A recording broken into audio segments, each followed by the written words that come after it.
And over the last 24 hours, protests took place in parts of Canada where pro-Khalistan activists chanted anti-India slogans, desecrated the Indian flag and tore down posters of Prime Minister Modi. But it seems no one in the Canadian administration batted an eye. The Trudeau government's arguments are finding few takers and even allies are maintaining a distance.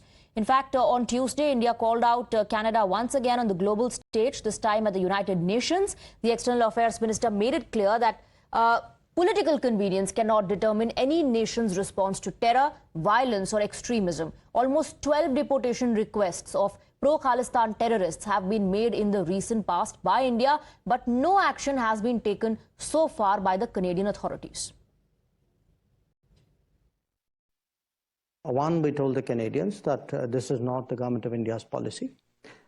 Two, we told the Canadians saying that, look, if you have something specific, if you have something relevant, let us know.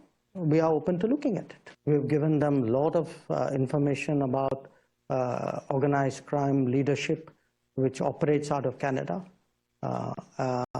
There are a large number of extradition requests. There are terrorist leaders who have been identified. Our concern is that, it's really been very permissive because of political reasons. I'm not part of the Five Eyes. I'm certainly not part of the FBI. So I think you're asking the wrong person. But despite the global admonition by India, Canada remains defiant, listening to them speaking of laws but failing to furbish any proof. At the same time, as we put great emphasis on the importance of equality, we also have to uphold the values of free and democratic societies.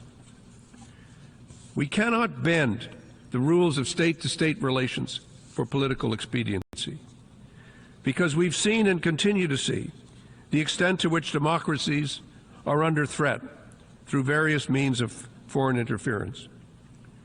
But the truth is, if we don't adhere to the rules that we've agreed to, the very fabric of our open and of our free societies may start to tear.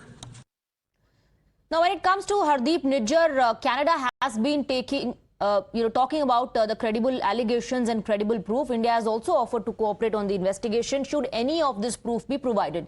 But what about the proof that India has provided? Details of several pro-Khalistan terrorists who have been hiding in Canada for years or even decades. From Goldie Barar to Ashdallah to Lakhbir Singh, the list goes on, and Canada has done nothing so far.